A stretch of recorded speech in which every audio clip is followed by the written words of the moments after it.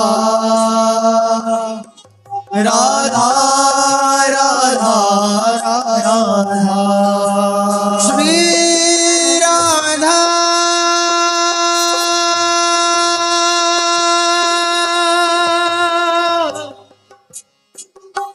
Radha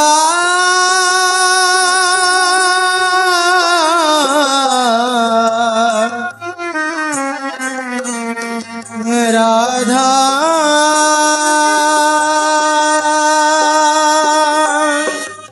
Radha